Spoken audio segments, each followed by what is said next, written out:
Ok, voilà. Excusez-moi. Pause technique, je remets la présentation. Voilà. Merci. Très bien. Et je vais donc nous présenter, je ne me suis même pas présentée moi, Claire Legrand, animatrice du coup du réseau Énergie citoyenne en Pays de la Loire. J'accueille aujourd'hui Michel Carré, président de l'association EPV. Michel, tu fais un petit coucou juste. Ouais. Bonsoir. Voilà, très bien. Michel Leclerc, donc on a un Nico à la technique derrière la caméra, si ça tourne Bonsoir. un peu. Luc Leroy. Bonsoir. Voilà, merci. Stéphane Demey. Bonsoir. Tous les deux géobiologues qui ont travaillé sur le parc d'Avessac. Et Florian Ricordel. Bonsoir. Voilà, agriculteur, riverain du parc d'Avessac. Derrière la caméra et aux techniques, on a Nicolas Deruel, qui est chef de projet Interreg voilà, à EPV, qui du coup prendra vos questions sur le chat et va m'aider pour la caméra pour que vous voyez à chaque fois la personne qui parle. Donc, sur le déroulé du webinaire, on a 1h30 de planifié ensemble. On a décomposé ça en 2 temps. 1 heure où ce sera plutôt descendant, c'est nous qui racontons notre expérience sur le parc d'Avessac et ensuite une demi-heure de questions. Donc sur l'heure où c'est nous qui parlons, voilà, là c'est moi qui suis en train de parler, c'est les 10 premières minutes. Ensuite, je donnerai la parole à Michel Leclerc pour la présentation et l'historique du parc éolien d'Avessac. Ensuite, Michel Carré, du côté d'EPV, va nous raconter comment il a vécu, qu'est-ce qui s'est passé au moment où les agriculteurs ont soulevé leur inquiétude sur la géobiologie. On donnera ensuite la parole aux agriculteurs représentés aujourd'hui par Florian pour qui raconte pendant la phase de développement du parc comment il a vécu ça de son côté. Enfin, les actions du coup sur le terrain par les géobiologues qui vont donner vraiment des méthodes concrètes de qu'est-ce qu'ils ont fait sur le parc éolien d'Avessac. Et on redonnera la parole aux agriculteurs pour comprendre depuis l'exploitation, puisque le parc il tourne depuis 2 ans, peut avoir un retour des agriculteurs. Est-ce que c'est bon pour tout le monde? Il n'y a pas de commentaires, Nico, sur le... Tout le monde entend bien? Génial. Donc, je donne la parole à Michel Leclerc. Tu peux tourner la caméra, Nico. Donc, je te laisse te présenter. Un peu double bonsoir. Donc, moi, je suis un des fondateurs d'éoliennes en Pays de Vilaine à l'époque, qui est devenu Énergie citoyenne en Pays de Vilaine. Et c'est vrai que depuis l'origine du projet, j'ai suivi toute l'histoire de ce projet, son développement, jusqu'à aujourd'hui, où je suis le représentant, je suis président de la société locale qui regroupe les acteurs citoyens du parc d'Avessac. Je reviendrai un peu là-dessus après sur la structure juridique du parc et les différents actionnaires. Donc, bon, la commune d'Avessac, pour la situer rapidement, est à la limite, est en Pays de Loire, mais à la limite de la Bretagne, limite de l'Ille-et-Vilaine et Morbihan, puisqu'on est sur le pays de Redon, donc dans notre secteur d'activité principal. C'est un parc de 5 éoliennes, 2 mégawatts, donc qui sont à peu près à 700 mètres des premières habitations. Ça, c'était une volonté de la commune qui a insisté et qui était une des contraintes qu'elle donnait aux développeurs, au développement, pour accepter la présence d'éoliennes sur son territoire. Donc, on reviendra peut-être après sur la structure de la ferme d'Avessac, bien plutôt sur l'historique. Oui. Donc, c'est un projet qui est relativement ancien, qui a commencé à être développé même avant 2005, avant 2006. En 2005, nous avions eu 2 échecs de développement, l'un en Ille-et-Vilaine, l'autre en Ille-et-Vilaine aussi, porté par l'association éolienne en Pays de Vilaine. Et à la suite de ça, on avait repéré dans le pays de Redon une dizaine de sites potentiels, dont celui d'Avessac, parce que notre premier salarié habitait sur Avessac et donc avait repéré un site favorable. On avait à l'époque précisé 3 sites qui nous semblaient plus intéressants à développer. Il y avait le site d'Avessac, de Bégane et de Sévrac-Guinrouette, à cheval sur 2 communes. Sauf qu'en étudiant un peu plus précisément, le site d'Avessac était un peu plus complexe parce que, notamment, il y avait une distance par rapport au point de raccordement qui était plus élevé, une dizaine de kilomètres, avec franchissement de rivière. Donc, on avait mis en sommeil ce projet-là pour s'attacher aux 2 autres projets, Bégane, qui a vu le jour en 2014, et Sévrac-Guinrouette, qui a vu le jour en 2016. Sauf que pendant qu'on commençait à développer le parc de Bégane, un autre partenaire est arrivé, un développeur, qui a contacté la collectivité, la commune, pour voir s'il pouvait développer un parc sur la commune. Et la volonté de la commune était à l'époque de dire oui, on veut bien un parc éolien, à condition que ce soit un parc citoyen tel que Éoliennes en Pays d'Ilène essaye de les développer.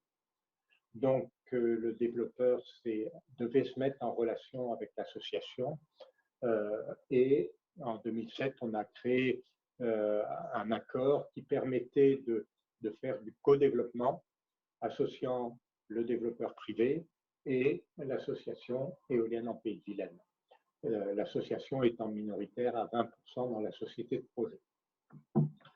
Donc, pendant tout le temps du développement, l'association s'occupait en fait des relations locales, relations avec les élus, relations avec les propriétaires, exploitants et communication autour de ce projet, parce que pour nous, un projet citoyen doit informer en amont le plus possible les riverains, les personnes qui seront concernées par le parc une fois implanté. Donc, pour aller dans ce sens-là, nous avions créé un comité de suivi qui s'est réuni assez régulièrement à partir de 2012 jusqu'à 2014 pour d'une part, faire état de l'avancée des études et faire remonter des questions qui pouvaient venir de la part de riverains, d'exploitants ou de personnes qui pouvaient se poser des questions sur le parc. Nous avons obtenu le permis en 2014 et à ce moment-là, en fait, le projet qui était détenu par le partenaire privé plus Éolienne en Pays d'Ilène a été revendu à d'autres actionnaires qui étaient intéressés par reprendre ce projet tout en ayant un aspect citoyen. C'était d'une part, là tu peux montrer la structure juridique, d'une part l'investisseur majoritaire Sergi, qui est une SEM de la région de la Vienne, qui s'occupe de la production pour distribuer l'électricité sur le département. Ils souhaitaient avoir 51% du projet pour pouvoir rattacher cette production plus tard dans leur périmètre de production. Deuxième partenaire, et tous ces partenaires, en fait, ce sont des partenaires que EPV, Énergie Citoyenne en Pays d'Ilène ou Éolienne en Pays d'Ilène, que EPV connaissait via l'association Énergie Partagée. Parce que Sergi, notamment, était administrateur au même titre que PV d'énergie partagée. Donc, on connaissait leur démarche et leur façon de fonctionner. Et donc, c'est pour ça qu'on les avait contactés pour venir racheter en partie le parc et nous permettre ensuite, nous, d'arriver au niveau local. Donc, deuxième partenaire public, Cipener, qui est là une SEM de la région parisienne, qui souhaitait voir comment fonctionnait un parc éolien. Troisième partenaire, énergie partagée, donc le fonds d'investissement ou l'outil d'investissement, plus précisément, d'énergie partagée, qui permet à toute personne désireuse de soutenir les projets citoyens, d'investir en direct via le site d'énergie partagée, en fléchant éventuellement d'investissement sur tel ou tel projet. Donc, énergie partagée est très minoritaire, 3%, mais il représente un peu le mouvement national. Et le dernier actionnaire, qui était au départ Éolienne en Pays de Vilaine, a choisi de créer une société, c'est dans le vent, pour permettre l'investissement des acteurs locaux qui sont maintenant présents avec des clubs d'investisseurs, avec, il me semble, c'est 18 clubs d'investisseurs, 3 communes, la commune d'Avessac, la commune de Saint-Nicolas-de-Redon, qui est arrivée tout récemment, et Redon Agglomération, qui est en gros l'ex-communauté de communes du pays de Redon. Donc, c'est dans le vent, qui est la société locale, permet d'avoir un ancrage local de ce projet. Et on s'est aperçu finalement assez rapidement que l'importance de cet ancrage local. Parce que une fois le permis de construire obtenu, une fois la structure juridique mise en place et le financement du parc mis en place, nous avons commencé des travaux. C'est-à-dire que nous avons lancé la construction ou le déblaiement des fondations pour les éoliennes. Et à ce moment-là, on a eu un coup d'arrêt. Et donc, peut-être que je vais passer la parole à Michel, qui va raconter un peu ce qui s'est passé à ce moment-là et qui va montrer un peu l'intérêt des acteurs locaux, de la présence des acteurs locaux. Parfait, merci beaucoup Michel, quelle belle transition. Du coup, on passe la parole à Michel Carré sur justement plutôt la période en fait, qui nous intéresse, pour la géobiologie en tout cas, entre 2016 et 2017. Voilà. Je vais faire juste une petite incursion un peu plus tôt dans le temps, parce qu'en fait, en 2011, il y avait déjà eu des questions qui avaient été posées par quelques agriculteurs sur ces interrogations-là, sur des risques d'ondes ou de courants de fuite, enfin, voilà, sans savoir très bien. Et à l'époque, en fait, il y avait dans le conseil d'administration de PV une personne qui avait développé à titre personnel déjà un peu de compétences sur ces questions-là. Et donc, cette personne avait été effectivement rendre visite à quelques agriculteurs, aux agriculteurs qui s'étaient manifestés. Donc, ça, c'était au moment de la signature des promesses de bail. Donc, on va pas préciser, mais c'est-à-dire que les choses se font en deux temps, c'est-à-dire dans un premier temps, propriétaires ou exploitants signent des promesses de bail et les baux définitifs ne sont signés qu'au moment du dépôt du permis de construire. Et donc, il y avait eu déjà une première alerte, on va dire, à ce moment-là, et les choses s'étaient tassées. En tous les cas, on n'en avait pas réentendu parler, y compris dans le comité de suivi par la suite. Et c'est au moment de la signature des baux définitifs, c'est-à-dire décembre 2015, après l'obtention du permis et la validation, enfin le fait qu'il soit purgé de tout recours, qu'effectivement la question est revenue lors d'une réunion publique à Avessac. Mais la géobiologie, qu'est-ce qu'on en fait? En fait, on n'a pas répondu à ces questions-là et c'est toujours en suspens. Du coup, la réponse, ça a été de dire, effectivement, s'il y a des inquiétudes là-dessus, il faut essayer d'y répondre. Et on avait déjà eu, notamment pour le parc de Bégane, quelques inquiétudes et des interventions des géobiologues sur cette question-là. Donc, les agriculteurs concernés pourront faire appel à des géobiologues. Nous, on en connaît, mais bon, vous choisissez, vous, les géobiologues, avec qui vous vous sentez bien de le faire.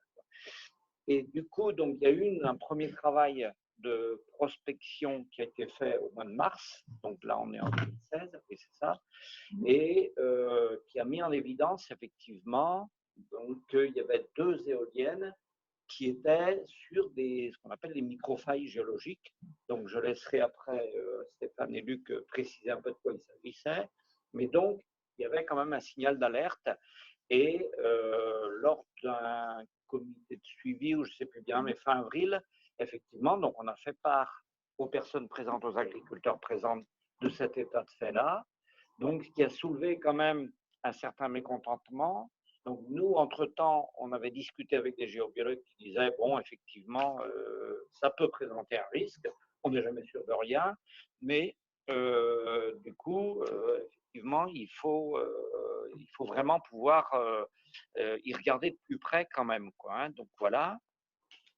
Et donc, à partir de là, il y a eu des discussions. Enfin, d'une part, les agriculteurs les plus concernés, les plus inquiets, ont reçu, c'est-à-dire que la ferme éolienne d'Avessac a fait le choix à l'époque de dire, ben, vous pouvez refaire appel à des géobiologues, il peut y avoir des interventions dans les exploitations, on peut en prendre en charge quelques-unes.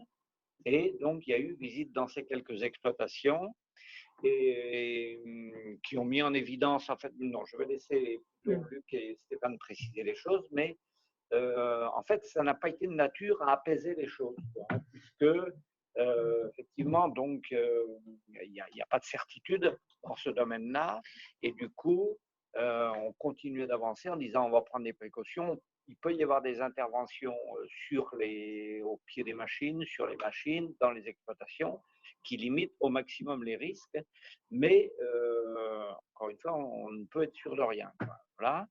Et du coup, et puis, bon, il faut quand même préciser qu'il y a pas loin un autre parc éolien sur lequel, quand je dis pas loin, ça doit faire 15 km par là. Non, c'est Plus 30, 30, d'accord. oui. Oui, 30. Donc voilà, où il y a effectivement de sérieux problèmes quand même, quoi, hein. Donc ça a accentué effectivement cette inquiétude. On a donc du coup, comme Michel Leclerc vient de le dire, on a quand même démarré les fondations et c'est à ce moment-là qu'on a eu un blocage du chantier, donc d'où la photo là qui est à l'écran. Et effectivement, donc les chemins barrés, voilà, et vraiment un ensemble d'agriculteurs avec un groupe, on va dire, assez cohérent.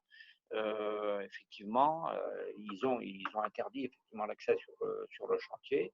Et ce qui nous a obligés effectivement à passer à un autre stade de discussion. Donc, on a essayé de faire des présentations effectivement de ce qui pourrait être fait, mais ce n'était pas suffisant. Et au final, donc la mairie, on a eu toujours un très fort soutien de la mairie d'Avessac. Et entre la mairie d'Avessac et la FEA, et avec nous, il a été décidé donc de faire une réunion où l'ensemble des agriculteurs concernés seraient conviés à la mairie et en présence de la sous-préfète de l'époque, Chateaubriand-Ancenis, donc qui s'est déplacée, qui est venue. Et ben, la discussion s'est engagée effectivement sur est-ce qu'on peut modifier le permis de construire, est-ce qu'on peut prévoir de décaler les éoliennes, il n'était pas encore trop tard puisqu'il n'y avait que les fondations de fait, mais les trous des fondations, oui c'est ça, pardon, les fondations étaient pas coulées, oui. On avait que sur les deux concernés. Oui, c'est ça. Les trois autres, les travaux continuent. Oui, c'est ça. Du coup, les travaux étaient arrêtés sur les deux éoliennes concernées et les autres pouvaient continuer. Donc voilà, c'est ce que Florian reprécise. Mais après, donc du coup, on a eu à la fois un engagement de la sous-préfète de dire je m'engage à ce qu'on aille très vite, c'est-à-dire qu'il n'y ait pas de délai d'attente, parce que la crainte, elle était quand même que, pardon, dans le cadre d'une modification de permis de construire, il y ait des nouveaux recours et que certains ou certaines s'engouffrent dans la brèche pour essayer effectivement de paralyser davantage le chantier, voire de faire capoter le projet, quoi. Donc on était quand même sur cette crainte-là, même si effectivement les recours ne pouvaient porter que sur les modifications dont il était question. Donc voilà. Et puis il y avait d'autres incertitudes par rapport à l'aviation civile, notamment il fallait qu'on reste dans une distance assez limitée, c'est-à-dire que ça ne modifie pas le repérage de l'aviation civile qui se fait donc en degrés, minutes, secondes, et il fallait qu'on reste dans les mêmes secondes au niveau des écarts prévus pour les machines, quoi. Mais donc, on est parti là-dessus. Donc, on a arrêté les travaux sur ces deux éoliennes-là. Les dépôts de permis ont été modifiés. Et au final, donc, ça a été validé 5 mois et demi après, à peu près. L'aviation civile n'a pas fait de difficultés. Et après, au niveau de l'administration, on ne sait pas trop si la préfète, la sous-préfète s'est mouillée, mais en tous les cas, bon, ça a été rapide, quoi, voilà. Très bien. Et Merci. donc, on a pu redémarrer effectivement le chantier après, enfin, décembre, janvier. Ok, merci Michel. Juste, Nico me fait un signe. Est-ce que c'est des questions Une de question. compréhension? On peut prendre des questions effectivement qui sont de compréhension. Je donne le micro à Nico. Une question de Laurent. Seul le permis de construire est évoqué. Est-ce qu'il n'y avait pas d'autorisation ICPE à l'époque? Si, mais elle n'était pas concernée. Merci. Donc voilà pour la parole de PV qui a vécu, donc c'était pour avoir le retour d'expérience côté EPV. J'aimerais maintenant avoir le retour des agriculteurs. Bon, j'ai mis des agriculteurs. On a Florian parmi nous, mais il est bien immergé et il représente aussi ses voisins du coup. Surtout sur la phase de développement et de construction du coup de ce que vient de raconter Michel. Toi, du côté Moi, j'étais dans le comité de suivi depuis le début, parce que j'étais assez favorable aux éoliennes, et c'est vrai que mon associé de l'époque avait commencé à parler déjà dans les réunions de comment des problèmes de géobiologie qu'il pouvait y avoir, parce qu'il est assez sensible à toutes ces questions-là. Ça n'avait pas été trop relevé à cette époque. On avait juste fait une intervention avec le PV. Et puis, c'est vrai que ça nous tracassait pas énormément. Après, on a eu des échos du parc de Puceul qui nous a un peu plus alarmés. Et du coup, c'est là que c'est remonté un petit peu courant, qu'on a demandé des expertises un peu plus poussées, donc au mois de mars 2016, comme ça a été dit tout à l'heure. Et ensuite, je ne veux pas refaire l'historique une deuxième fois, ce serait peut-être. Ensuite, c'est vrai qu'on a eu une intervention de Luc et de Stéphane sur 6 ou 7 exploitations, 6-7 exploitations à avoir demandé, je pense. Ils repréciseront tout à l'heure. Ouais. Ça devait être ça, à peu près ça, je pense. C'était plus. Oui, mais là, les toutes premières interventions. Oui. Et donc, ça devait être 6 ou 7 exploitations. Et c'est vrai qu'on avait, ça nous posait un peu plus de questions encore. Et du coup, la décision a été prise avec d'autres agriculteurs de bloquer le chantier pour qu'on puisse réellement à faire avancer un peu le sujet, parce qu'on était un peu, c'était pas très clair toute l'affaire. Donc, c'est comme ça qu'est venue la décision de bloquer le chantier. Après, c'est vrai que on a fait des réunions juste avec les agriculteurs et les riverains entre nous. Des personnes ont essayé de se greffer là-dessus pour faire capoter le projet complètement. Notre but, c'était pas qu'il n'y ait pas d'éolienne, parce que de toute façon, on avait tous signé les baux. Et puis même, la plupart d'entre nous, on était assez favorables aux énergies vertes. Donc, on ne voulait pas que le projet parte non plus. Mais on voulait être entendu, quoi. Donc, ensuite, il y a eu la réunion avec la sous-préfète, et ça s'est porté sur un périmètre de 2 km autour des éoliennes pour toutes les personnes qui étaient volontaires pour qu'un géobiologue vienne chez eux. C'était sur la base du volontariat.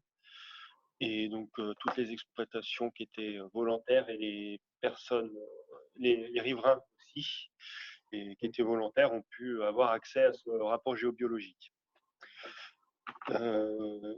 Voilà, et puis du coup, on avait réussi à négocier un décalage de l'éolienne 3 et numéro 5, qui étaient sur des failles. Et puis, ça s'est bien passé. Ça a contenté. Ça a contenté tout le monde. On s'est senti écouté, et puis compris, quoi. Surtout. Michel, tu veux compléter peut-être? Oui, juste refaire un point pour dire que en même temps, donc on avait travaillé avec un vétérinaire et qu'effectivement, il a été proposé de faire pour chaque exploitation ce qu'on pourrait appeler un point zéro, c'est-à-dire un état du cheptel. Bon, il y a des analyses, enfin une évaluation annuelle des cheptels qui sont faites, mais donc là, du coup, on avait une évaluation pour tous ceux qui étaient volontaires, bien sûr, d'une situation zéro, de façon à ce que si après coup, il y avait un problème, effectivement, on avait effectivement la situation avant les éoliennes, la situation après les éoliennes. Voilà. C'est ça. Bah là, du coup, ça fait une bonne transition puisque on arrive sur les actions. Est-ce qu'il y avait des questions de compréhension? Non, très bien. Merci. Merci beaucoup, Michel et Florian. Du coup, sur les actions sur le terrain, alors, pardon, petite transition loupée du côté informatique. Je vais juste mettre la présentation.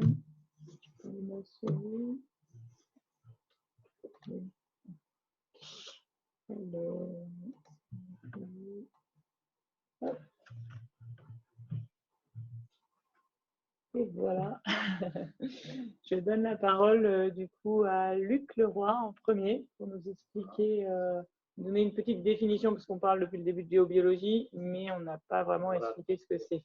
En rapide, une petite présentation de la géobiologie, parce qu'on a beaucoup de questions aussi dans ce domaine-là.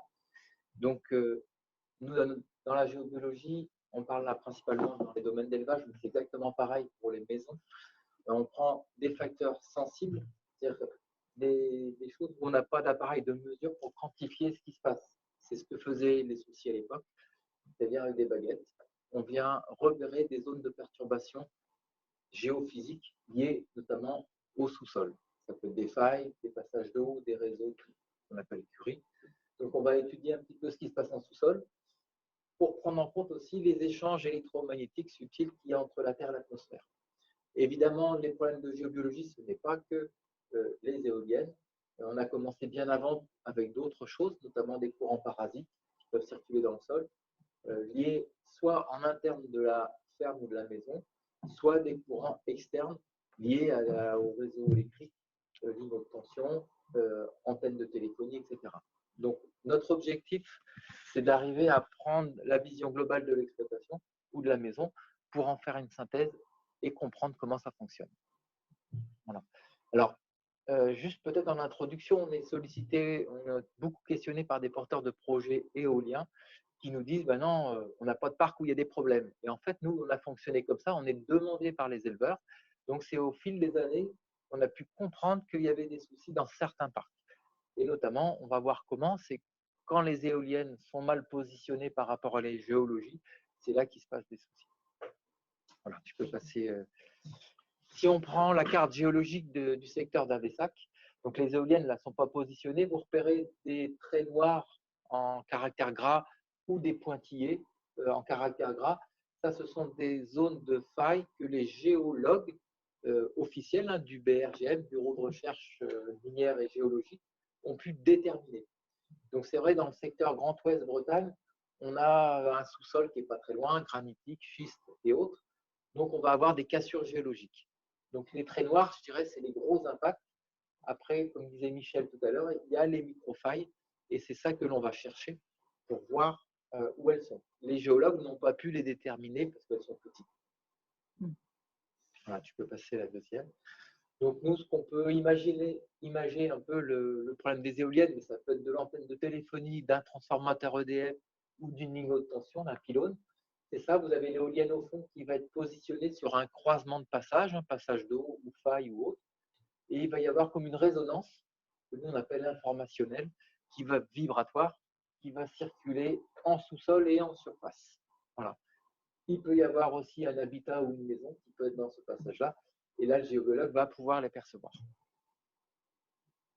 Donc, il y a des choses en interne et des choses externes au lieu. Voilà, je passe la parole à Stéphane. Là, en fait, on est vraiment donc sur le projet, ce qu'on nous a demandé. Donc, on nous a demandé en fait de cartographier un petit peu le sous-sol au niveau des zones d'implantation des éoliennes pour savoir justement, pour repérer Alors, les zones de faille, mais pas que. Repérer aussi tous les réseaux géophysiques. Alors, c'est des réseaux magnétiques qui circulent aussi dans le sol. Donc, en fait, on a cartographié ces zones de faille et ces zones de géophysiques, voire en lien. Et en remontant ces zones de faille, on les a mis en lien aussi avec des infrastructures qui existaient déjà, comme des transformateurs, des terres de neutres. Et c'est en fait ces infrastructures-là qui peuvent créer de la nuisance, voilà, qui peuvent amplifier une nuisance tellurique.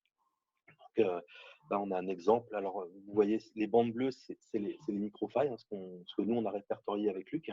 Vous avez 2 bandes noires, ce sont les failles de BRGM, qu'on voit, voilà, et les pointillés, donc en rouge, ce qu'on appelle, nous, des réseaux géomagnétiques.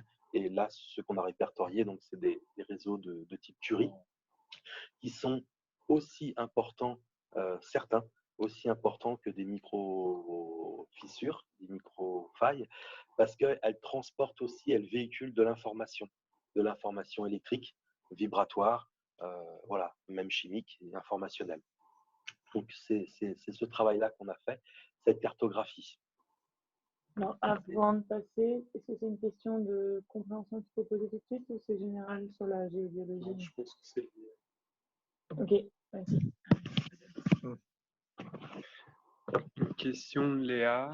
Quelle est la carte à consulter sur Géoportail pour avoir un premier aperçu des failles? Alors, en fait, sur Géoportail, on a les fonds de cartes à droite qu'on peut choisir. Et il y a le fond de carte BRGM. Carte géologique. Carte géologique BRGM. Donc, elle peut avoir le fond de carte photo aérienne, le fond de carte cadastre, le fond de carte. Voilà, elle est choisie. Ça rentre dans un menu qui passe à gauche. Et puis après, en fait, avec les curseurs, elle peut même les superposer pour voir un petit peu où ça se trouve. Donc, la carte IGN, superposée un petit peu en surbrillance avec la carte BRGN, ça nous permet de voir un petit peu où on se situe. Un peu. Alors, attention, un BRGN, c'est précis à leur structure. Voilà, ils ne sont pas en centimètres, millimètres près. C'est un 50 millième, donc pour le trouver, il faut cliquer non pas le lieu-dit, mais au moins la commune, pour que la carte apparaisse. Ouais, si on demande vraiment un zoom trop proche, on n'aurait plus la carte. Vous pourriez l'avoir, mais là, par contre, il faut aller l'acheter. En fait. Ils en vendent. Ok, voilà. Merci. Donc, en fait, après, sur les emplacements en fait, des futures éoliennes, on fait ces tracés-là plus précis, à savoir qu'aujourd'hui, pour être vraiment très précis, on travaille avec des géomètres. Donc, en fait, quand on fait une représentation, une cartographie des passages avec l'implantation précise de l'éolienne, on a vraiment un document qui est très précis maintenant. Chose qu'on n'avait peut-être pas à l'époque, cette précision-là. On avait d'autres techniques, mais aujourd'hui, on est quand même plus rassuré de travailler avec un géomètre. Donc, voilà. Après, en fait, une fois qu'on a fait ces tracés-là, donc vous pouvez voir E3 et E5, donc ça ne colle pas du tout, et on fait des propositions, des propositions de déplacement par rapport à nous déjà, et puis après de voir si ça rentre dans les clous par rapport à tous les paramètres qui rentrent en compte pour une éolienne.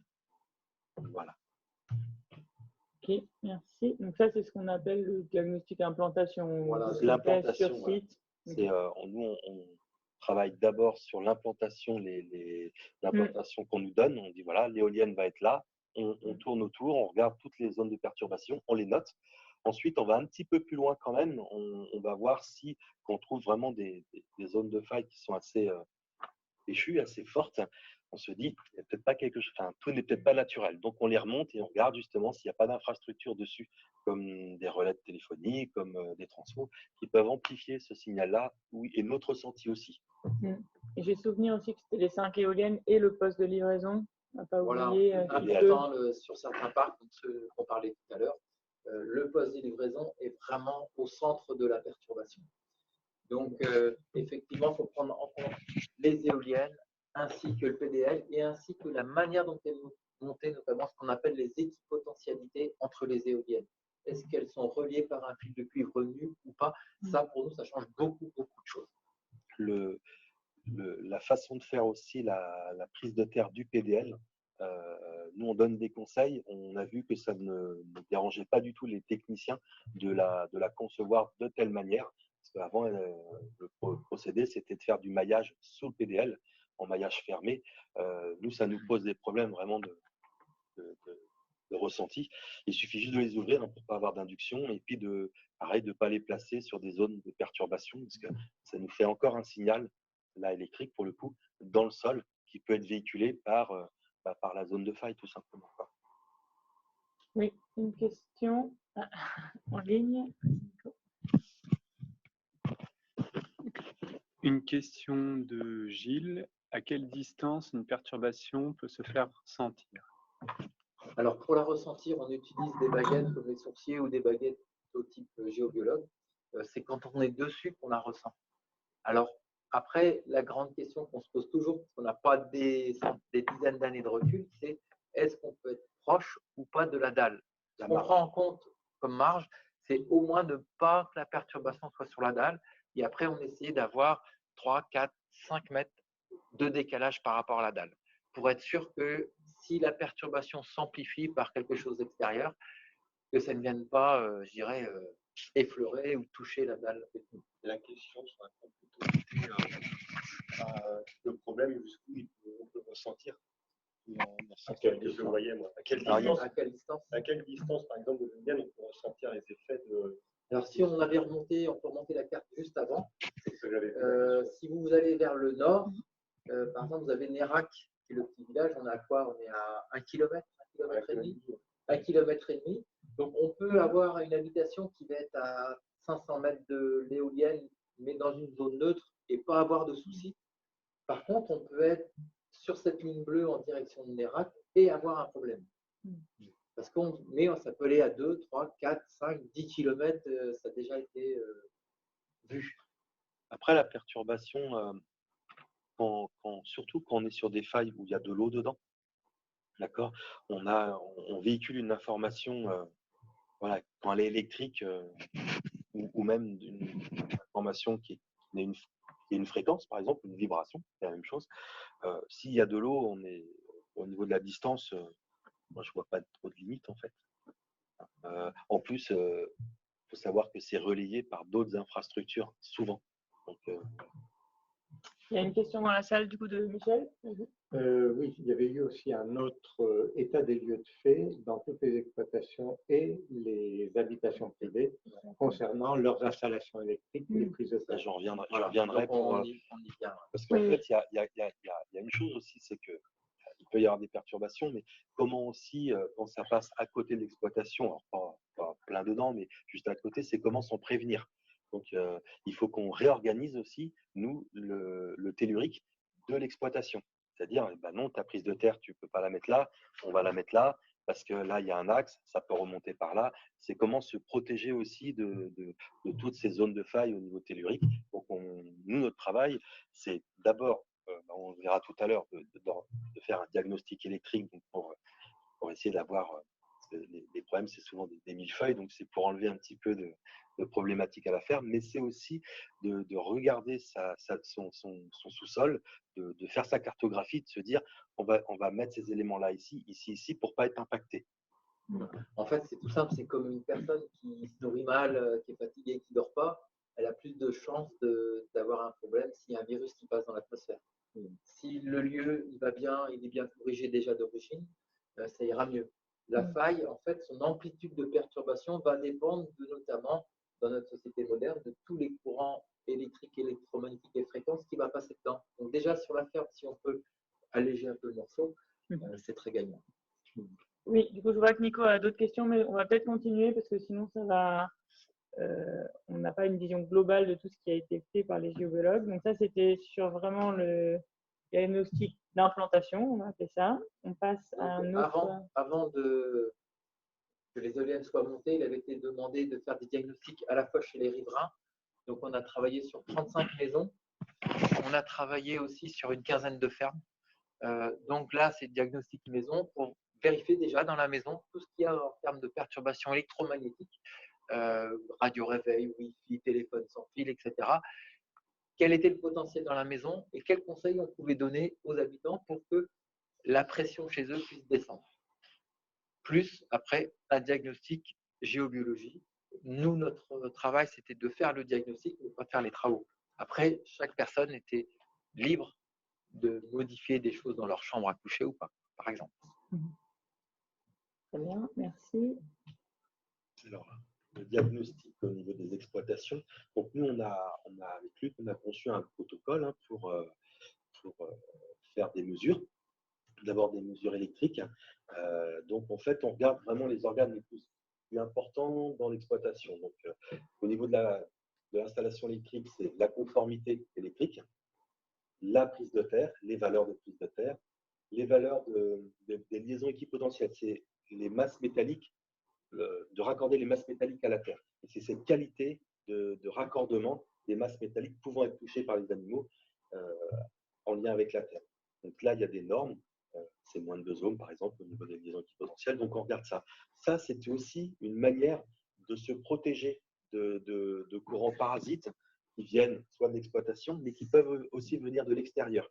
Donc, il n'y a pas 36 solutions. Il faut avoir une bonne prise de terre et puis il faut avoir une bonne mise à la terre des masses métalliques. Donc, ça, c'est vraiment quelque chose de très important dans le diagnostic au niveau des élevages. Je disais, donc, on peut avoir des courants parasites venant de l'exploitation. Donc, on fait des contrôles de défaut d'isolement. C'est un petit peu le check-up de l'armoire, de voir s'il n'y a pas trop d'appareils qui pissent du jus, quoi. C'est un petit peu ça, les défauts d'isolement, pour parler vulgairement, mais c'est que ça. On a mis dans le protocole aussi tout ce qui va concerner les postes de clôture. Parce qu'il faut savoir quand même que c'est la bête noire des élevages, parce qu'on oublie le fonctionnement d'un poste de clôture. On sait que ça fait du jus dans un fil et on s'arrête là. Nos connaissances au niveau souvent s'arrêtent là, mais c'est bien plus compliqué que ça. Et c'est souvent en fait cet appareil-là qui va véhiculer des tensions électriques au sol, d'accord? Parce qu'il y a des retours sur le piquet de terre qui n'est pas une piquet de terre, c'est une masse, donc c'est vraiment un retour de clôture. Donc ça, c'est pour nous, c'est vraiment des organes très très sensibles au niveau de l'exploitation. Après, tout ce qui va concerner les champs électromagnétiques, induits soit par les structures ou par des courants d'induction, et l'eau d'abreuvement. Donc, c'est le potentiel électrique dans l'eau d'abreuvement. C'est pareil, l'eau d'abreuvement, c'est des forages.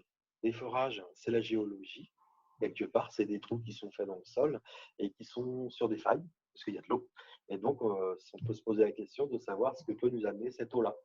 Voilà. Même si le forage il est un petit peu décalé de l'exploitation, mais n'empêche qu'on tire l'eau et on l'amène à l'exploitation. Donc, on a besoin de voir ça. Donc, ça, c'est dans le protocole qu'on avait conçu aussi pour ce type de diagnostic. Et on fait aussi donc de la géobiologie, c'est-à-dire qu'on va faire aussi la cartographie du sous-sol du domaine agricole. Voilà. Et de mettre en parallèle les choses, c'est-à-dire les choses électriques, tout ce qui est ancré au sol. Alors, qu'est-ce qui est ancré au sol? Eh bien, d'abord, c'est les prises de terre. Les prises de terre, c'est bien un organe électrique qu'on vient ancrer au sol. Donc, pour nous, là, au niveau géobiologie, c'est très important. Et en lien avec les passages d'eau. Par exemple, si on trouve que la prise de terre, ça c'est le point rouge, elle est vraiment à côté d'une zone de faille et que cette zone de faille a une petite influence sur la prise de terre, notre conseil, en fait, c'est de la mettre dans un autre endroit. D'accord? En plus, si on la mesure, cette prise de terre-là, et que suite à la mesure, on obtient 30-35 ohms, on va vraiment conseiller de la déplacer et de la refaire pour atteindre des niveaux de résistance encore plus bas. D'accord? Plus on est bas, plus mieux la prise de terre est meilleure, donc mieux on est protégé aussi au niveau des courants parasites. Donc, après, il y a les organes, il y a la terre de neutre. La terre de neutre, c'est le N, c'est les terres électriques d'EDF. Elles sont en lien avec l'exploitation. Ce n'est pas parce que c'est un réseau extérieur d'un fournisseur, c'est le neutre EDF, c'est le fil bleu de l'installation. D'accord? Et c'est aussi les retours de courant dans le sol. Quand vous injectez un courant dans une prise de terre, il remonte sur la terre de neutre. Circuit fermé. Pour donner un exemple sur un autre parc très voisin, où il y a eu des gros soucis, il y a le parc lui-même, il y a une éolienne qui était mal positionnée, qui a été diagnostiquée mal positionnée. Différemment d'ici, c'est qu'il n'y a pas eu de mobilisation des éleveurs. Ce n'était pas aussi un parc citoyen. Et en fait, une éolienne mal placée a créé un désordre sur notamment une ferme, et de manière importante. Mais il y avait aussi une terre de neutre qui rentrait en résonance avec le ferraillage d'une éolienne. Donc, on a été obligé de travailler sur une terre de neutre EDF qui était à 1,5 km de l'éolienne. Et c'est à partir de ce moment-là qu'on a pu vraiment trouver une solution pour la ferme. Voilà. Donc, c'est vraiment, ce qui est important, c'est de faire la cartographie donc des failles, des zones de failles, des zones de perturbation, et de pointer au niveau de la ferme tous les organes importants, c'est-à-dire la prise de terre, le compteur, la terre de neutre, le transformateur, tout ce qui ancre au sol, et puis on regarde en fait s'il y a une logique, si on peut réorganiser, ou si tout est parfait. Donc, voilà. Merci. Du coup, c'est la fin de votre déploiement. On va prendre des questions peut-être sur le côté géologique. Je crois qu'il y en a plein. Vas-y. Alors, 2 questions sur tout ce qui est la détection. Est-ce que le Linky génère des problèmes? Et la deuxième question, c'est est-ce que dans certains cas, une tension électrique est détectable dans l'eau d'abreuvement? Alors, oui. Alors, il faut savoir hein, que de toute façon, tout est mesurable, enfin, une grande partie est mesurable, le reste, on le fait à la baguette. Hein, on utilise notre corps comme instrument de mesure. Hein. Par contre, aujourd'hui, quand même, au niveau des diagnostics électriques qu'on propose, on a vraiment du matériel aujourd'hui qui est très, très performant. On va dans le micro-ampère, on va au niveau du millivolt aussi. Donc, au niveau des tensions dans l'eau, on a plusieurs protocoles pour vérifier s'il y a une tension dans l'eau. Donc, tension de contact, ce qu'on appelle, c'est la tension entre l'eau et la prise de terre, la tension entre l'eau et le sol, avec des plaques de cuivre qu'on met au sol pour simuler en fait les pattes des vaches, pour voir s'il y a une tension de circulation ou pas. D'accord. Si on a une tension, un delta qui est assez fort, lorsque cette tension va rentrer au contact de l'animal, qui est pour un électricien qu'une résistance, donc Q égale RI, ça forme un courant. Donc, quand on a un delta assez fort dans l'eau, ça va former un courant et l'animal, en fait, il va avoir un comportement, il va laper dans l'abreuvoir, il ne va pas vouloir, il va tirer la langue, alors qu'une vache, en fait, elle doit avoir une succion. Donc, déjà, au comportement, on peut voir s'il y a une tension. Alors, parfois, il y a des choses qu'on va pouvoir mesurer, heureusement, et c'est ça qui est important, d'être bien équipé pour pouvoir mesurer. Sauf qu'il y a parfois, on ne peut pas forcément le mesurer. L'incidence vibratoire d'une éolienne, ça, aujourd'hui, on n'est pas capable de la mesurer techniquement. Ce qu'on va mesurer, c'est des fils de courant, des choses comme ça, des valeurs de terre. Par contre, sur la partie éolienne, c'est plus délicat aujourd'hui. Donc, on utilise les baguettes classiques de géobiologue. Oui, j'ai remis que la vidéo. Alors, ouais. il y avait le Linky. C'est vrai qu'on peut rentrer dans le détail de plein de choses. Le Linky, pour nous, c'est une chose de plus que le reste. Voilà. Alors, est-ce qu'il faut rentrer dans le débat du Linky? C'est compliqué. Il y aurait beaucoup de choses à dire. Mais pour nous, c'est vraiment, je dirais, dans l'époque actuelle où il y a Internet, c'est la goutte d'eau qui a fait déborder le vase, qui a fait que c'était un phénomène en plus. Une dernière question. Quelles sources bibliographiques scientifiques conseillez-vous de lire? Alors là, par contre, il y a quand même un livre Je de vais en chevet. venir. Il y a un livre de chevet quand même qu'il faut avoir.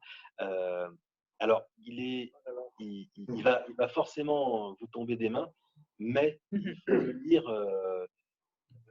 plusieurs fois et pendant des années. Et en fait, avec des connaissances, ça vient et on commence à comprendre le livre. Il s'appelle Le rayonnement de la Terre du professeur Andros. Voilà, le rayonnement de la Terre et l'influence sur le vivant. Et son influence sur le vivant, c'est le titre du professeur Andros. Ouais. Et puis, il y a donc ça, c'est un livre qui a déjà quelques années, mais qui va très très loin dans les phénomènes de comment fonctionne la planète. Et il y a un deuxième livre qui va sortir très bientôt, donc coédité par Stéphane et Luc, donc sur guide pratique de géobiologie en agriculture. Donc, on reprend un peu tous les phénomènes de géobiologie. Pourquoi l'agriculture? Parce que là, on mesure le résultat sur les élevages, donc on ne peut pas nier l'influence. Mesurer sur les humains, c'est compliqué. Donc, on s'est vraiment axé sur l'agriculture et les résultats agricoles. Donc, il y a une partie à l'intérieur sur les éoliennes, mais bien sûr, il y a tout le reste qui est dedans. Donc, il va sortir là au mois de juillet. Voilà, c'était l'instant pub. Voilà, merci. Oui, du coup, j'ai mis les questions sur l'écran, comme ça ils peuvent le voir. Je ne pense pas qu'ils puissent répondre, mais je la pose quand même. Pourquoi, malgré des études multiples, on ne peut toujours pas conclure sur l'origine des perturbations à puceul d'Herval? Alors, c'est compliqué. Il y a le parc, il a une structure équipotentielle qui, à mon avis, c'est un avis qui est personnel, qui pose problème, qui est pas, qu'on ne voit pas sur les autres parcs, clairement. Voilà, Il y a différentes hypothèses. Le souci, c'est qu'aujourd'hui, donc, il y a eu un protocole qui a été lancé notamment par la préfecture de Loire-Atlantique qui n'est pas abouti encore. Je dirais les réponses et les conclusions ne sont pas encore publiques. Donc, nous, on ne peut pas donner d'informations dessus. On fait partie en fait de ce protocole-là. On nous a demandé, parmi d'autres experts, de expertiser ce phénomène-là et voilà. Donc on botte un peu en tout. Ouais, parce que c'est pas sorti et ce serait un petit peu prématuré. Mais quand même, il y a eu plusieurs choses qui ont été faites bien avant et la causalité, elle est, à mon sens, plus mise en doute, quoi. Après, c'est de savoir ce qu'on fait avec ça. Qu'est-ce qu'on peut faire, qu'est-ce qu'on peut apporter pour que ça puisse fonctionner au niveau des élevages derrière et des habitants. On les oublie souvent, mais des habitants aussi. Très bien. On peut de toute façon après reprendre des questions. Je voulais juste redonner la parole du coup à Florian pour savoir du coup le parc, on n'a pas trop parlé depuis quand il est en exploitation, juste pour rappeler, il a été mis en exploitation. Voilà. Configuration. Très bien. Donc, je te donne la parole du coup pour qu'est-ce qui s'est passé depuis. Je pense que le parc éolien a été mis en route d'une façon sereine pour vis-à-vis des riverains et des riverains agriculteurs et riverains et simples habitants, quoi. Il n'y en a pas eu de soucis. J'ai pas entendu de remontée de soucis majeurs sur le parc. Nous, sur notre exploitation, on n'a pas eu de soucis. On est à 500 mètres à peu près, mon bâtiment est à 500 mètres à peu près d'une des éoliennes. Moi, j'habite à 680 mètres. On n'a pas eu de soucis particuliers, quoi. Et ça nous a fait prendre conscience un peu plus de la géobiologie quand même pour déjà l'implantation de notre nouveau bâtiment, puis tout ce qui est prise de terre, des postes de clôture qu'on a essayé d'éloigner au maximum des bâtiments d'élevage. On est un peu plus vigilant là-dessus sur tout sur toutes nos interventions pour les bêtes, quoi. Mais autrement, au niveau des éoliennes, à part que pour les champs, c'est moins pratique à travailler, il n'y a pas de gros soucis. Et du coup, tu penses que ta parole, on n'a pas pu faire venir tous les agriculteurs ce soir, vous discutez, vous croisez Quand je vais aux ensilages chez les voisins qui sont impactés aussi de la même façon que moi par les éoliennes, je les entends pas trop se plaindre. Des fois, il y a des soucis de téléphone, il y en a qui mettent en cause les éoliennes, mais bon, ça c'est pas non plus avéré. À part ça, non, on n'a pas trop de. J'ai pas de remontée. Okay. Mais bon, je suis aussi plus pour les éoliennes. Ça doit aider un peu. Oui, mais s'il y avait des problèmes, on avait mis en place normalement un comité de surveillance. Et il y a aussi des analyses. On avait posé des micros au moment de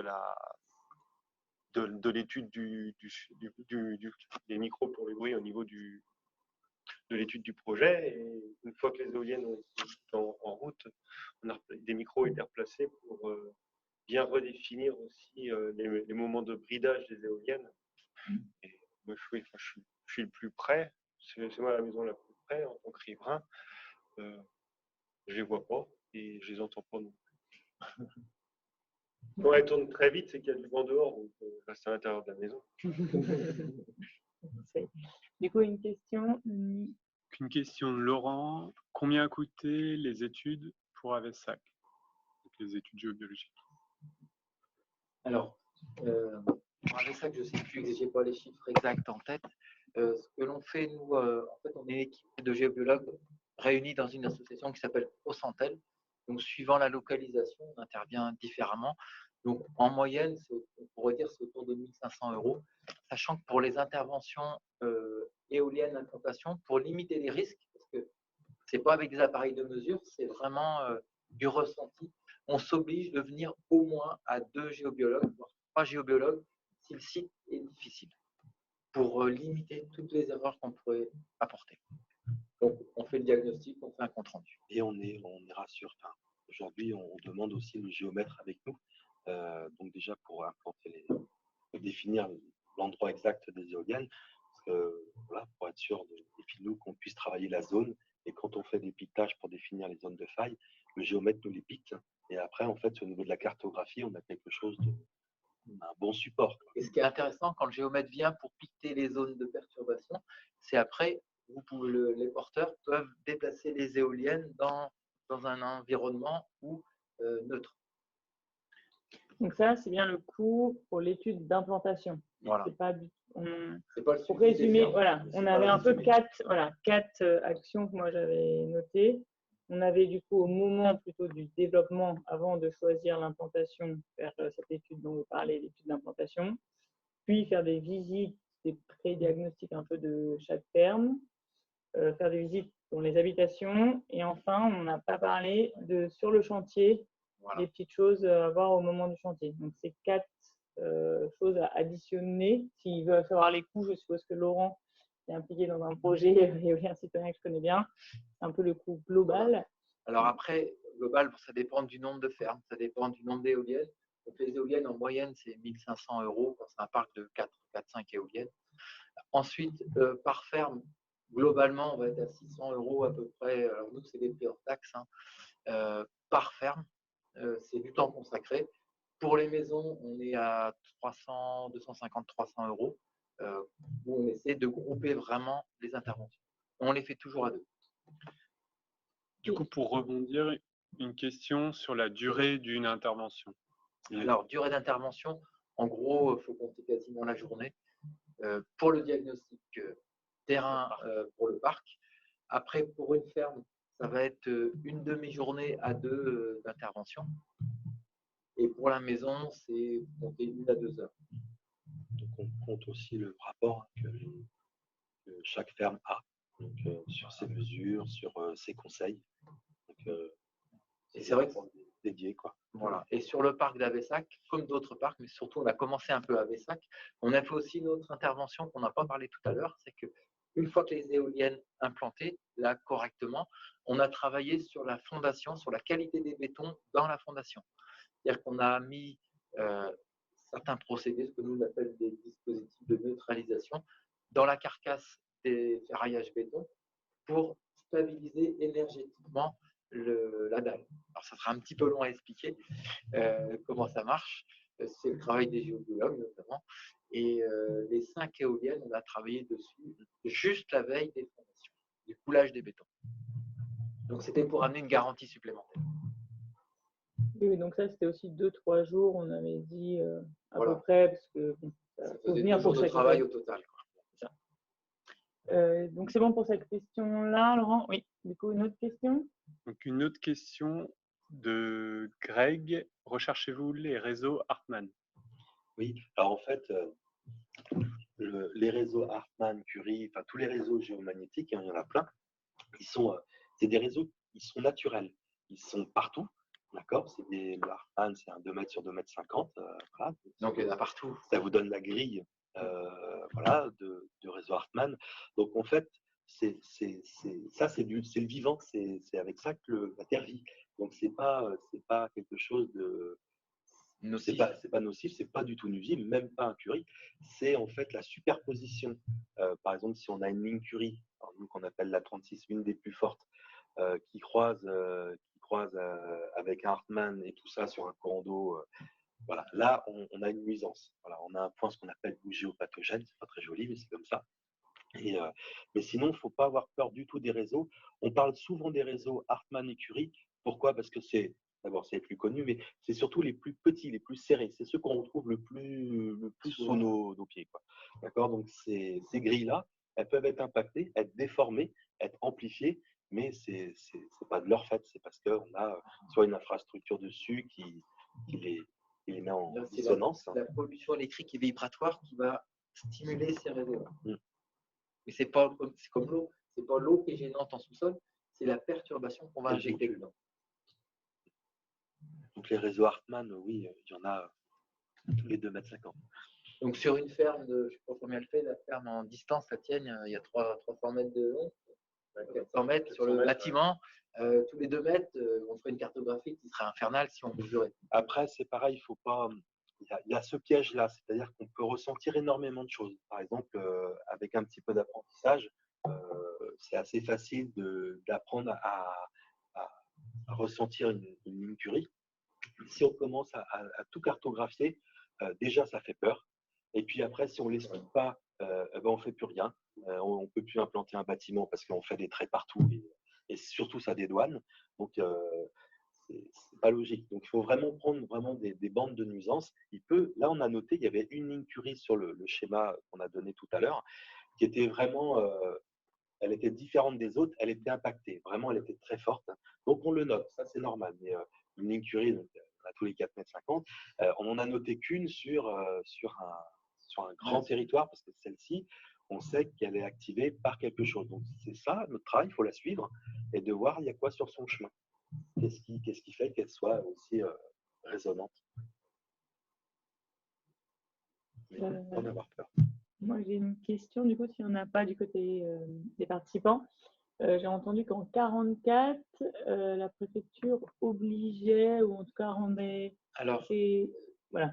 Ouais, contrôle géobiologique. Parce qu'aujourd'hui, il n'y a pas d'arrêté préfectoral qui oblige ces diagnostics, mais ils sont vivement préconisés. Voilà. Et du coup, qu'est-ce qu'ils comprennent qu'est-ce qu'ils appellent, eux, un diagnostic géologique? Est-ce que c'est tout ce qu'on a dit là, ou est-ce que c'est... Comme on est les premiers à l'avoir fait, ça va être forcément ce qu'on a proposé, mais on l'a proposé aussi en accord avec nos partenaires, c'est-à-dire qu'est-ce qui est important, qu'est-ce que vous voulez voir au niveau des éleveurs, des choses comme ça. Donc nous, on a écouté, on a créé ce protocole-là. Donc après, tous les jours, à chaque fois, on avance. Voilà, et de toute façon, ça va être la base, ça va être la base des autres, au moins des autres analyses qui seront faites plus tard. Après, nous, on est il y a d'autres organismes aujourd'hui, il y a des grands organismes qui ont un département géobiologie, ils vont peut-être faire autre chose. Nous, ce qui fait un petit peu notre domaine, c'est qu'on est en équipe sur une grande partie de la France, donc on échange nos compétences. On est indépendant, on est chacun travailleur indépendant. Donc ça permet d'avoir un peu de recul et de pas être parti pris dans un sens ou dans l'autre. Ça, c'est important. Voilà un peu comment on fonctionne. Okay. Oui. Une question qui se pose aussi, est-ce que ce genre de contraintes au niveau de la géobiologie est identique dans toutes les régions de France? Alors, on va dire pourquoi c'est beaucoup plus développé dans le Grand Ouest, notamment sur la Bretagne. Il y a plusieurs raisons à ça, hypothétiques. Il y a le sous-sol. On est sur une zone où la roche n'est pas très loin, donc il y a une résonance beaucoup plus forte. Il y a des zones comme la Beauce, par exemple, où il y a 100 mètres de profondeur de sol. Donc, c'est-à-dire que la résonance vibratoire avec le sol va se tamponner plus facilement. C'est une éponge. C'est une éponge. Ça vibre pas. Deux, on a une concentration d'élevage qui est très forte.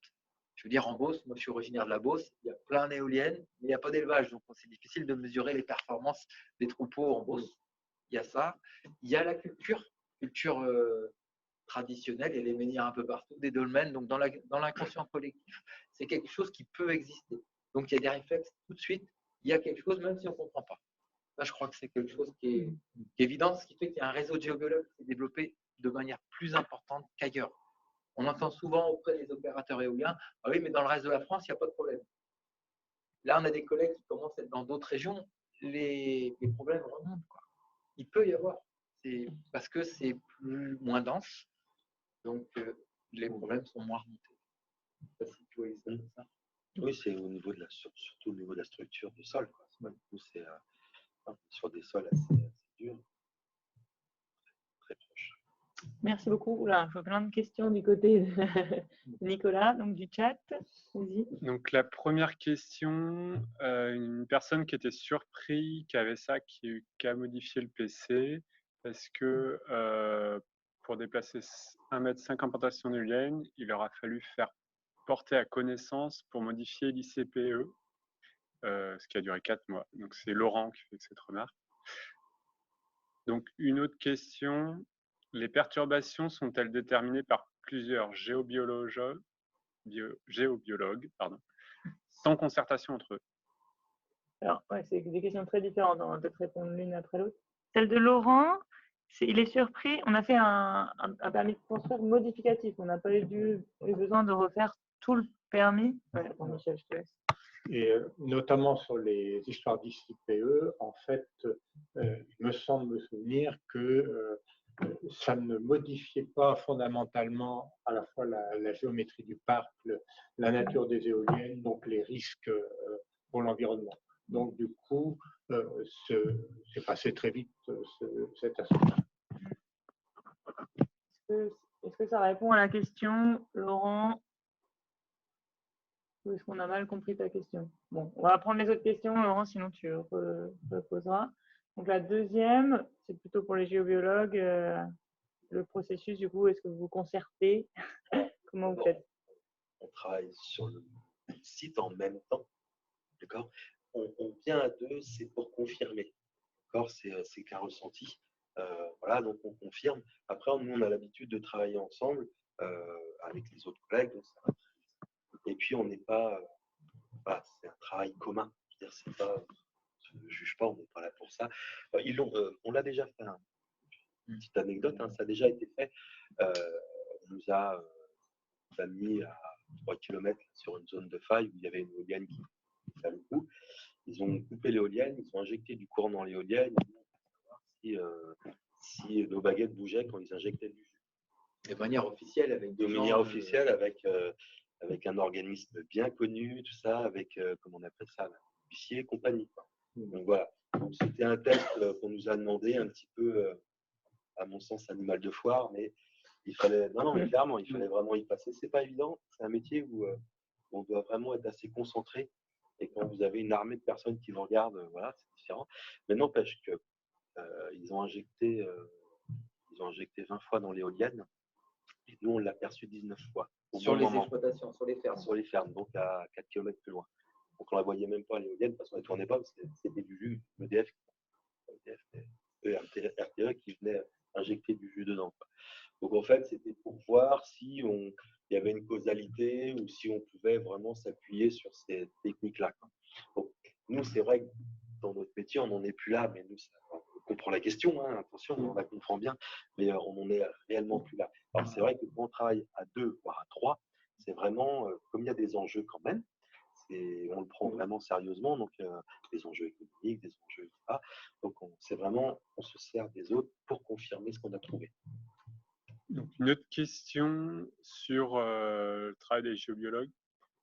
Quelle garantie de résultat le ou les géobiologues apportent-ils, autrement dit, en cas d'intervention préalable des géobiologues à l'implantation des éoliennes, mais de survenue d'un problème ultérieur à leur installation? Que font les géobiologues qui ont validé la localisation des éoliennes? Alors, ce que l'on dit, nous, c'est que ce qu'on commence à comprendre sur les différents parcs qu'on a pu voir, c'est que quand l'éolienne est mal placée, c'est là que démarre le problème. Donc déjà, on dit si elle est bien placée par rapport à la géologie, le risque est moindre. Par contre, on ne peut pas dire qu'il n'y aura pas de problème, parce qu'il y a peut-être d'autres soucis que nous, on ne mesure pas. Il y a des questions qui se posent sur les infrasons, sur d'autres choses, sur des fuites de courant pures et dures de la machine. Hein. Si la machine, elle perd sur un transformateur, il y a une fuite de courant, je veux dire, c'est dans le montage. Donc ça, c'est autre chose. Mais sur la garantie, on ne peut pas garantir, puisqu'on n'a pas tous les éléments. Peut-être que dans quelques années, on maîtrisera beaucoup plus de choses. Aujourd'hui, on sait que l'éolienne mal positionnée, elle peut générer un problème. Après, s'il y a un problème, il y a des parcs où on intervient sur des parcs montés sans géobiologue, et c'est la plupart des parcs que l'on a fait, on intervient après. On utilise des moyens techniques, on fait de l'acupuncture terrestre, hein, pour faire bref. Et il y a des fermes, des élevages et des parcs où ça marche très bien. Il y a quand même Il y en a qui tournent très bien depuis. tourne très bien depuis. Donc ça, Par contre, il y a des parcs où ça a tellement mal été monté par rapport au sous-sol ou par rapport à l'électrique, et ben là, on n'y arrive pas. Parce que le niveau de perturbation est tel qu'on n'a pas réussi aujourd'hui, malheureusement. Ok, encore des questions côté participants. Merci. Donc du coup, la question de Greg, le fait d'entourer les fondations par de nombreux fils de cuivre n'éliminerait-il pas une grande partie des risques? Non, je ne comprends pas la question. non, parce que l'éolienne, la fondation déjà, il y a du maillage partout de câblettes de cuivre. Donc la dalle de béton, elle fait déjà la prise de terre. Elle est Donc c'est locale. pas la peine d'en rajouter autour, ça servira strictement à rien. La valeur de la structure, la valeur de terre de masse, ce qu'on appelle, avec une structure aussi énorme, la valeur est très très basse. Elle est à moins d'un ohm, c'est Voilà, l'objectif. Ça veut dire Après, que ça ne sert plus à rien d'exagérer la prise de terre. Vous ne pourrez pas obtenir moins. C'est pas possible. Après, zéro, c'est sur le papier. on nous a souvent posé la question, mais pourquoi vous ne faites pas sur une éolienne mal positionnée une prise de terre dans une zone neutre? C'est impossible, parce que la masse est tellement énorme qu'on n'arrivera jamais à faire une prise de terre aussi bonne que la masse de la dalle. Il y a ce qu'on appelle la vraie prise de terre, et puis il y a des choses qui sont piquetées au sol, mais ils ont une valeur tellement haute, plus haute que la vraie valeur, c'est que les courants ne transiteront pas dedans. C'est pas vrai. Ils vont transiter dans la liaison qui est la plus faible. Donc dans la vraie prise de terre, si vous avez un piquet qui fait 10 ohms et un autre piquet qui fait 1 ohm, dans 10 ohms, vous n'allez pas avoir beaucoup de courant passer. Hein. Donc ils vont tous se diriger vers le 1 ohm. Donc, battre la carcasse, la fondation de l'éolienne, avec un ohm, c'est délicat, quoi. Ok, merci. Il nous reste 10 minutes, donc je peux encore prendre des questions. Michel, tu en avais une? C'était plus demander un témoignage parce que sur notre premier parc Bégane, lors de la mise en service, un de nos dirigeants de parc qui est agriculteur qui fait du lait bio a eu des problèmes. Donc, quelle relation il y a eu avec la mise en service de notre parc de Bégane, d'où c'était venu et comment vous l'avez corrigé? Voilà. Donc en fait, c'est un élevage laitier, un bâtiment qui avait été monté 20 ou 25 ans avant. Ils avaient fait passer un sourcier à l'époque. Et à l'époque, le sourcier avait détecté un passage d'eau dans le bâtiment. C'est ça qui est extraordinaire, parce qu'on se retrouve. Et quand moi j'y suis allé pour voir ce qu'on pouvait faire, on est tombé pile poil dessus. La différence, c'est que ce passage d'eau, si on est allé 200 mètres plus loin, on est allé sur le point de raccordement avec le réseau EDF. Donc, point de raccordement de l'éolienne. De l'éolienne au réseau EDF. Donc là, ce n'était pas le parc en tant que tel qui a posé problème, c'est simplement le raccordement. Donc en fait, on a travaillé déjà sur la ferme pour éliminer le maximum de courant de fuite. Et autour de ce boîtier, on a travaillé sur ce que nous, on appelle des ondes de forme. On ne pouvait pas déplacer le boîtier, c'était trop coûteux. Donc nous, on fait des essais avant. On a posé dessus une forme particulière qui allait modifier ce que nous, on appelle les champs de torsion. Et ça s'est réglé. Et ça fonctionne depuis assez longtemps, 5 ans. Merci. Encore une question? Donc, quelqu'un demande s'il y a une cartographie des perturbations liées aux éoliennes en France. Non, parce que la seule cartographie qu'on aura tellurique, c'est celle de BRGM. Voilà. Et la seule cartographie qui a été faite vraiment pour un parc éolien, c'est celui d'Avesson. Oui, ok, encore une question, Nico? Donc, une autre question sur les symptômes. Quels sont les effets nocifs sur les animaux et humains des structures éoliennes ou autres placées sur des failles? Par exemple, des cas qu'on connaît bien, hein, et qui ont été vus et jugés dans un protocole de vétérinaire, c'est-à-dire qu'ils ont un protocole pour connaître le comportement des animaux. Et donc, le plus simple, hein, sur une des fermes qu'on connaît, quand une des éoliennes tourne, les vaches elles sont en troupeau et elles vont arrêter pile à un endroit, mais toujours au même. Il n'y a rien, c'est la route, et elles vont s'arrêter net. Il suffit que le parc ne tourne pas pour qu'elles partent toutes seules, elles continuent leur chemin, quoi. Donc ça, c'est des choses qui ont pu être vues, des refus de... Il y a beaucoup d'interactions avec les masses métalliques aussi. C'est clair, c'est souvent ce qu'on voit, les interactions avec les masses métalliques dans les bâtiments. Donc, pour un autre, ça va être un comportement, c'est visuel, hein, les vaches qui ne veulent pas, par exemple, être dans un robot de traite, qui vont faire ça, qui vont reculer. Il suffit de rester une demi-heure dans la ferme pour le voir. Donc elles n'y vont pas. Et puis quand le parc est complètement éteint, vous allez regarder ces mêmes vaches, puis elles y vont, quoi. Alors, la difficulté pour nous, c'est de bien différencier qu'est-ce qui vient d'un parc, s'il y a un problème d'un parc, et est-ce qu'on a les mêmes symptômes si c'est une fuite de courant du robot de traite ou de la machine à laver. Ça peut être les mêmes comportements. La difficulté, là, c'est pour ça que nous, sur les fermes, on commence par traiter toutes les fuites de courant, les courants parasites, les fréquences, les harmoniques et tout de la ferme, pour mettre tout bien, et après, on commence à aller plus loin. Juste sur votre formation, parce que vous avez aussi électricien, vous avez des appareils de mesure pour tout ce qui est électricité. Des champs-mètres, on peut mesurer à la pince ampère-métrique des micro-ampères, on va mesurer des tensions, on va mesurer une multitude de choses. On peut faire beaucoup de mesures, mais l'expérience fait qu'on cible des mesures bien précises. C'est pareil, c'est le protocole aussi qui a éliminé certaines mesures qu'on ne fait plus, mais qu'on a rajouté d'autres qui sont plus pertinentes. Donc voilà, c'est ça aussi le métier du géologue. On ne fait pas un test, on n'est pas la PAV, on ne vient pas voir la conformité du tableau en tant que tel. On va vraiment beaucoup plus loin. Ok, je vois qu'il y a encore 4 questions. Il reste 7 minutes, donc on va les prendre. Oui, vas-y. Question, est-ce que Enedis fait appel à vous pour positionner les postes sources et les liaisons de raccordement? Alors, c'est plutôt le PDL, ça va être le point fort, donc ça c'est le porteur de projet du parc. Après, s'il y a des besoins, ça se fera.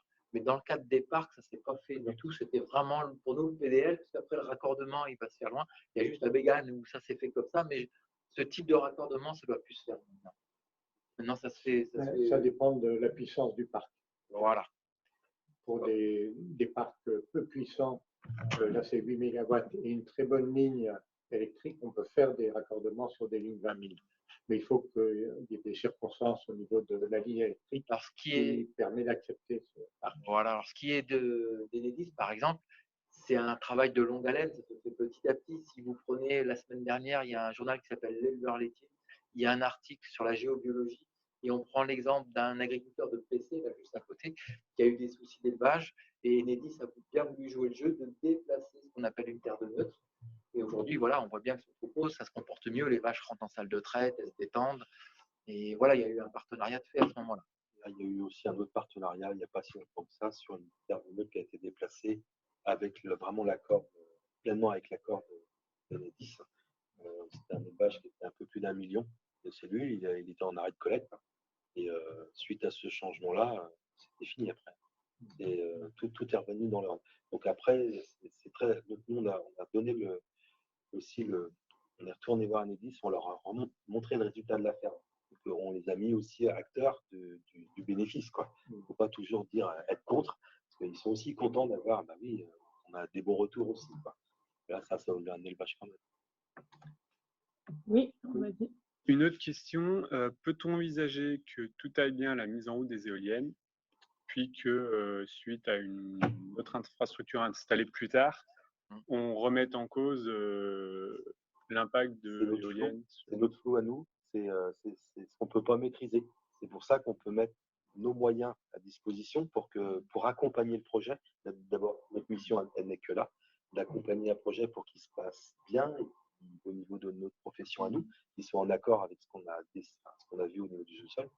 Mais après, l'évolution des infrastructures extérieures, avec les années, on ne sait pas. Et comme on disait tout à l'heure, ne serait-ce qu'un parc où on a laissé que 2 mètres de dégagement sur une dalle, voilà, il y a ce parc-là, il a cette résonance, et puis 2 ans plus tard, il y a un autre parc un peu plus loin qui a aussi une résonance et qui peut tout à fait impacter le premier, alors que le premier a tourné pendant 3 ans sans problème. Donc c'est ça qu'on ne connaît pas, c'est ça notre flou. Voilà. Et si le parc il a fonctionné, mettons 2 ans sans souci, et qu'il y a un souci, c'est qu'il y a eu une modification quelque part. Donc il faut aller voir sur le réseau Enedis, il faut aller voir sur les antennes de téléphonie, il faut aller voir sur les forages des voisins, de la ferme elle-même, etc. On prend une dernière question, du coup, Nico. Donc une dernière question qui du coup est un peu plus généraliste. Est-ce qu'il peut y avoir de potentielles perturbations avec des éoliennes posées en mer? On élargit le sujet. Aucune idée. Voilà. Aucune idée. Peut-être quand on ira, on ira. Mais pour Ouais. l'instant, Faut nous proposer d'y aller. par contre, ce qu'on peut peut-être dire aussi, c'est de plus en plus, c'est ce qu'on a commencé aussi à Vessac, c'est de travailler sur la fondation elle-même. C'est-à-dire qu'il y a des architectes qui travaillent dans le domaine. On peut travailler sur la qualité des bétons pour les rendre plus, entre guillemets, de qualité vibratoire, pour faire en sorte que l'éolienne puisse être intéressante sur ce plan-là. Et on pense vraiment que l'éolienne peut être un outil qui dynamise si elle est bien faite. Puis vraiment, ce qu'il faut comprendre, c'est notre mission. C'est-à-dire qu'on, je répète, on accompagne un projet, c'est-à-dire que dans la cartographie, on peut voilà, voir si on peut déplacer des choses comme ça. On dit souvent que la géologie, c'est un problème. Non, non, je le répète souvent, mais c'est une solution souvent. Et c'est pour aider. C'est pour accompagner les projets. Merci. Avant de passer la parole à Michel pour conclure, je pense que Nico, tu ne vois pas les questions que moi je vois, parce que ça va dans Q&A, il y a un vrai truc en fait. Donc, Monsieur Bessière nous dit que les diagnostics effectivement qui sont recommandés par la Chambre, c'est seulement ceux de l'état sanitaire, je crois, effectivement. Et une question, mais je pense qu'on a répondu depuis, ne faut-il pas prendre en compte tous les éléments, GSM, réseau, et pas seulement les éoliennes? Mais c'est effectivement pris. Je pense que depuis, on a répondu pour dire oui. Merci. Tu l'avais fait. Et donc, merci à tous. Il reste 2 minutes. Je repasse juste la parole à Michel Leclerc pour conclure. En tout cas, merci pour les géobiologues. Je trouve que ce sont des explications qui permettent d'avoir une meilleure idée de ces phénomènes. Et moi, j'ai envie d'insister sur le processus qui a été mis à l'œuvre. C'est vrai que pour le parc d'Avessac, on a un peu essuyé les plâtres, peut-être grâce aux agriculteurs qui ont vraiment dit attention, là on est inquiet, on bloque le chantier. Mais ce qui s'est passé aussi, c'est que les développeurs ont pu changer les choses parce qu'ils ont été à l'écoute des inquiétudes et des risques finalement qu'il pouvait y avoir avec ce parc. Et c'est là où on voit l'intérêt d'un projet citoyen, c'est qu'on est ancré sur un territoire, on connaît les agriculteurs, on travaille avec les élus, et sans ce travail de terrain, je crois que ce projet avait peu de chances de sortir, même si les permis étaient accordés, purgés de recours, on aurait été à la suite avec plein d'ennuis possibles. Et donc, je crois que nos partenaires qui sont plus éloignés, comme les SEM de la Vendée, la région parisienne, et notre co-développeur, se sont rendus compte là de l'importance de cet ancrage local, de l'écoute qu'il faut avoir pour les riverains, pour les agriculteurs, pour permettre de faire un projet qui soit le meilleur possible. Merci beaucoup, Michel. Ça va pour tout le monde? On fait un petit tour de au revoir. Désolée pour ceux qui nous voient en vidéo, ça va être frustrant de ne pas pouvoir parler. J'espère qu'on a répondu à toutes vos questions. Merci à Pascal, qui était quand même notre seule spectatrice ce soir à Redon. Je peux montrer la salle vide, Nico, pour que voilà. On vous attendait nombreux, mais c'est très bien, vous avez été nombreux par Internet. Je vois 35 participants. De toute façon, toute la session a été enregistrée. Elle a été faite pour être partagée. N'hésitez pas à partager avec d'autres personnes de vos groupes ou des agriculteurs que vous sentez inquiets autour de vous. Comme on dit les géobiologues, on n'a pas toutes les réponses, mais on a du moins des solutions à apporter qui amélioreront la chose. Sur le site de P. Sur le site d'énergie partagée, il y aura la vidéo. Moi, je vais envoyer le lien à tous ceux qui sont inscrits, mais même ceux qui n'étaient pas inscrits pourront accéder à la vidéo, effectivement. Merci beaucoup. Merci au revoir aussi. à tout le monde. Au revoir.